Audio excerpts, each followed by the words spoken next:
warahmatullahi wabarakatuh. Salam sejahtera untuk kita semua. Duduk siap, gerak. Siapa kita? Latsar 36. Siapa kita? Latsar Latsar 36. Latsar 36.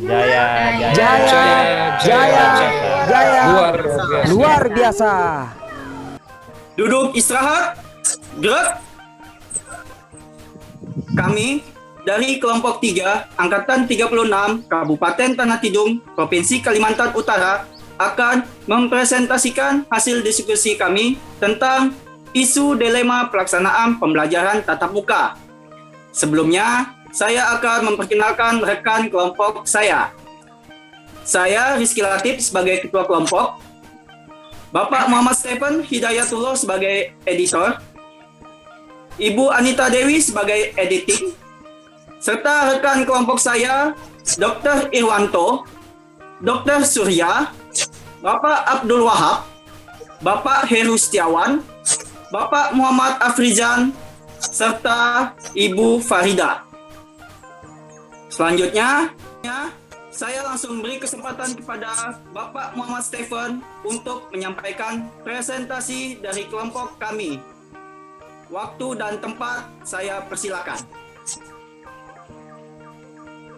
Baik, Assalamualaikum warahmatullahi wabarakatuh.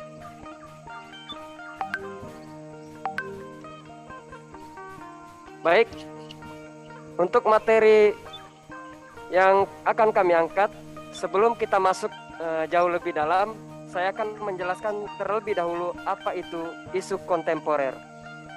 Isu kontemporer adalah suatu pokok persoalan yang terjadi pada masa sekarang atau menjadi trending topik pada saat ini.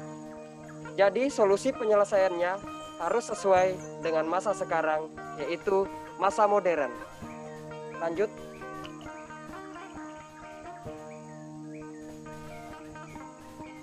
Selanjutnya kita ke tujuan. Tujuannya itu memahami konsepsi perubahan lingkungan strategis. Kemudian kita mengidentifikasi isu kontemporer yang mengancam keberlangsungan NKRI.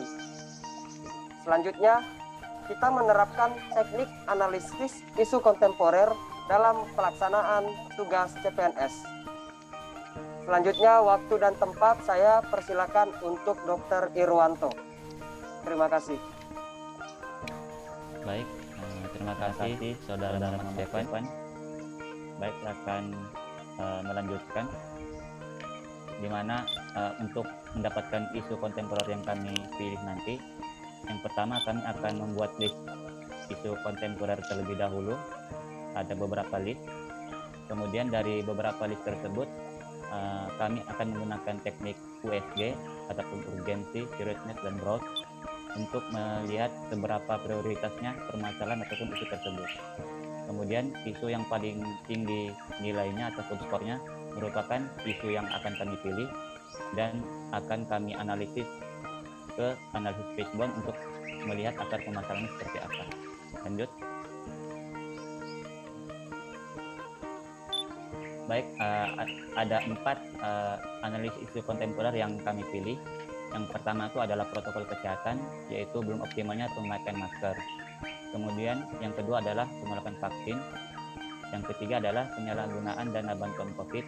Dan yang terakhir adalah dilema pembelajaran tatap muka di masa pandemi. Baik, saya serahkan kepada teman saya untuk melanjutkan kepada Dr. Surya Azhari. Saya persilakan. Terima kasih kepada Dr. Gigi Irwanto. Yang saya lanjut. Yang selanjutnya adalah skala indikator skor dari teknik analisis isu menggunakan USG ini. Yang pertama itu sangat kecil, yang kedua kecil, 3 sedang, 4 besar, 5 sangat besar. Di mana semakin besar skornya, maka semakin besar juga peluangnya untuk menjadi prioritas dan selanjutnya dianalisis. Slide.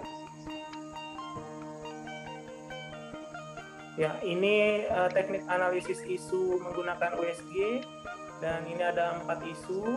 Yang pertama, belum optimalnya kegiatan memakai masker, dan ini skornya 11 yang menjadi prioritas kedua. Kemudian penolakan vaksin dengan skor 10, prioritas ketiga. Kemudian selanjutnya penyalahgunaan dana bantuan COVID, ini skornya 9 dan prioritas keempat. Dan dilema pembelajaran tatap muka di masa pandemi mendapatkan skor 12 dan menjadi prioritas pertama. Ya, kemudian dilanjutkan oleh rekan saya, Saudara Abdul Wahab. Dipersilakan. Baik, terima kasih Dr. Surya. Berikutnya, setelah kita menentukan prioritas daripada isu yang akan kita angkat, selanjutnya akan kita masukkan ke dalam fishbone analysis, di mana fishbone analysis ini memiliki 4 sub ya. Yang pertama yaitu bahan, terdiri dari fasilitas prokes, kemudian infrastruktur penunjang prokes, dan yang ketiga fasilitas APD. Kemudian sub yang kedua yaitu metode, yang terdiri daripada kurikulum. Kemudian selanjutnya sub manusia, terdiri dari murid atau siswa, orang tua, guru, serta petugas kebersihan yang berada di lingkungan sekolah. Kemudian terkait dengan environment atau lingkungan, yaitu terdiri dari dukungan orang tua, kemudian budaya, serta situasi pandemi COVID-19 pada saat ini. Ya, selanjutnya. Jadi situasi pandemi COVID ini memberikan dampak yang besar pada pendidikan dan kebudayaan. Keputusan untuk melaksanakan pembelajaran tatap muka di masa pandemi memang sangatlah dilematis, sehingga banyak pertimbangan yang akan timbul ya. Kian lama tidak terjadi pembelajaran tatap muka juga, maka otomatis proses pembelajaran anak usia dini dan mereka yang mengalami kendala teknis jaringan internet. Baik, kesempatan berikutnya saya berikan kepada rekan saya, Saudara Heru Setiawan. Kepada beliau kami persilakan. Terima kasih Pak Abdul Wahab. Saya akan melanjutkan. Manusia, murid, guru, orang tua, dan petugas kebersihan. Ada beberapa faktor hambatan yang dapat disimpulkan. Yang pertama adalah belum semua guru menerima untuk divaksin. Ini menjadi hambatan karena hal ini dapat menjadi kekhawatiran peningkatan risiko penularan COVID dari guru ke murid maupun sebaliknya. Poin yang kedua, orang tua murid masih banyak yang tidak setuju dengan tatap muka ini dikarenakan kekhawatiran orang tua jika anaknya setelah sekolah tatap muka menjadi risiko terkena COVID. Poin yang ketiga, petugas kebersihan untuk sterilisasi ruangan sebelum dan setelah pembelajaran dimulai kurang atau bahkan tidak ada. Selanjutnya,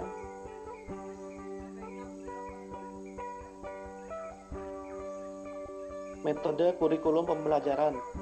Setelah munculnya wabah COVID-19 di belahan bumi, sistem pendidikan mencari inovasi untuk proses kegiatan belajar mengajar.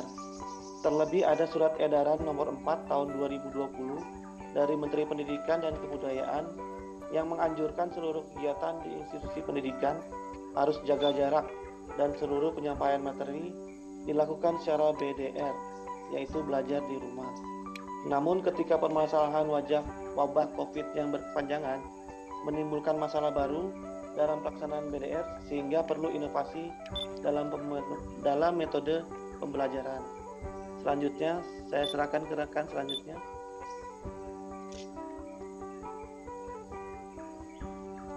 Baik, terima kasih.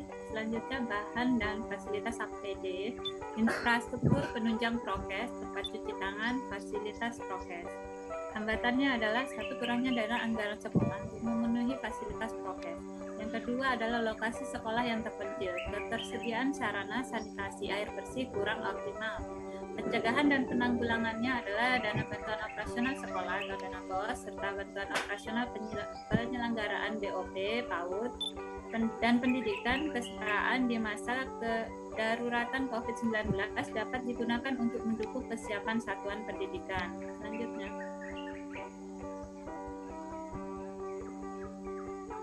Lingkungan pandemi COVID-19, budaya, dukungan orang tua, lingkungan penjelasan hak hambatan atau kendala di dalam pembelajaran tatap muka adalah: 1. Proses adaptasi dengan kebiasaan baru di mana penerapan protokol kesehatan pandemi COVID-19 tidak ada dalam materi sekolah. Yang kedua, tidak tercapainya materi pembelajaran dengan baik kepada anak didik, mengingat jumlah tatap muka hanya sekali dalam sepekan, selama 4 jam dengan 4 materi pembelajaran. Yang ketiga, sulit untuk mengakses pendidikan dikarenakan sering terjadinya gangguan teknis pada jaringan. Saya serahkan kepada Ibu Anita.